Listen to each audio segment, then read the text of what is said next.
सभापति महोदय जी, प्रश्न को लेकर के कल से असमंजस की स्थिति बनी हुई है और पता नहीं ऐसा क्यों हो रहा है इंटेंशनली। कल भी मैंने वही सवाल पहले किया था और आज भी मैं वही सवाल पहले कर रही हूँ। प्रश्न जो लगाया गया था उस प्रश्न को, मूल प्रश्न को बदल करके फिर से जानकारी जिस सन से, जिस ईयर से मांगी गई थी 2019 से 24 तक के आदिवासी बैगा क्षेत्र में खेतों में ट्यूबवेल नलकूप खनन के विषय में जानकारी मांगी गई थी 2019 से 24 और वापस से मुझे जो आज जानकारी मिली महोदय जी वो है 21 से 24।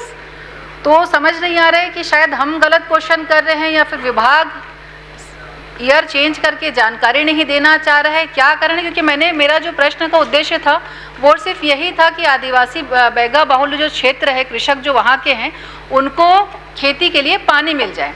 और लेकिन जिस तरीके से प्रश्न परिवर्तित कर दिया जाता है महोदय जी, पहले मैं यही पूछना चाहूँगी कि क्या कारण है कि उसमें सन का ईयर का बदलाव किया गया।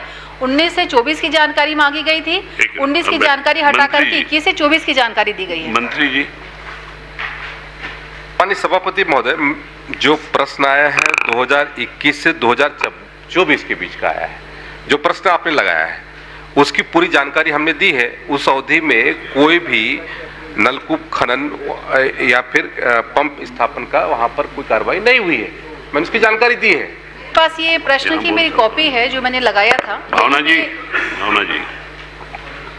6 वर्ष की व्यापक जानकारी आपने मांगी थी जिसे नियमों के परिप्रेक्ष्य में उत्तर आ सके, इस हेतु इसकी अवधि सचिवालय से कम की गई। महोदय जी, इसके पहले भी कई बार ये देखा गया है कि उसके लिए मंत्री खुद जवाब नहीं दे पाएंगे, मैं आपको बता दिया। अब आगे प्रश्न पूछिए। ठीक है महोदय जी, लेकिन मैं इसको, हालांकि मेरा उद्देश्य बिल्कुल सिर्फ यही था कि खेत में उनको पानी मिल सके कृषि के लिए, लेकिन महोदय जी थोड़ा सा मैं एक बार इस पर चर्चा जरूर से बातें अपनी रखना चाहूँगी। आगे जो उचित उत्तर समझे या कार्यवाही वो विषय मैं मंत्री जी पे छोड़ती हूँ।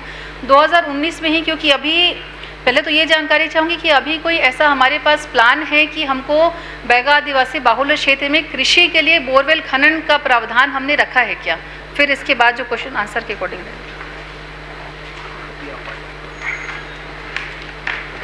माननीय सभापति महोदय, माननीय सदस्य ने जो जानकारी मांगी थी मैंने उसका ही उत्तर दिया हुआ है और अलग से वहाँ पर हमारे विशेष पिछड़ी जनजाति के भाइयों के लिए जो पीएम जनमन योजना के तहत में बहुत सारे कार्यक्रम चलते हैं और उस योजना के तहत में हमारे उन विशेष पिछड़ी जनजातियों के उत्थान की दृष्टि से, उनके विकास की दृष्टि से, चाहे कृषि के क्षेत्र में हो, शिक्षा के क्षेत्र में हो, अधोसंरचना के निर्माण में लगातार हम काम करते हैं और योजना बनाकर काम करते हैं और हमारा कोशिश रहता है कि उन वर्ग को ज़्यादा से ज़्यादा सुविधा का लाभ दिया जाए।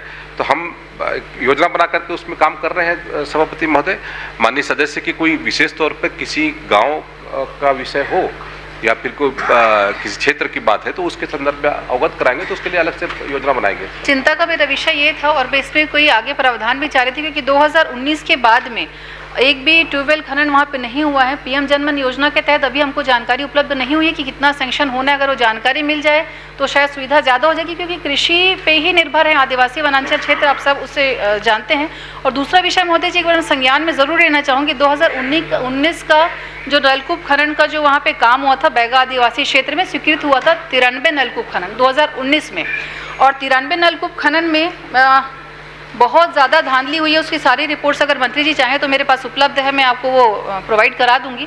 और उसमें महोदय जी स्थिति ये थी कि डायरेक्ट जो कंपनी जिनको बोर खनन का टेंडर मिला था उनके खाते में डायरेक्ट 94,000 के हिसाब से प्रति नलकूप खनन गया। उसमें जो समय के तत्कालीन अधिकारी जो थे उनका और वो कंपनी की मिलीभगत थी और जीआई पाइप के जगह प्लास्टिक की पाइप का यूज किया गया था। प्रश्न में पूछ लीजिए ना। तो मैं यही निवेदन करूंगी, अगर इस तरीके से गड़बड़ियां हैं, सारा डिटेल मेरे पास है, तो एक बार उसकी जांच जरूर होनी चाहिए महोदय जी। और जांच का उद्देश्य ये नहीं है कि किसी को दंडित करना, जांच का उद्देश्य ये कि जो बैगा आदिवासी क्षेत्र अगर उनके लिए कोई योजनाएं आती हैं तो बीच में जिस तरीके से उसमें गड़बड़ियां की जाती हैं उसके लिए लोगों को सबक मिले। इसलिए मैं चाह रही हूँ कि इसमें आगे जो उचित कार्यवाही हो, आदरणीय मंत्री जी उसमें अपना संज्ञान जरूर लेंगे। मंत्री जी बताइए।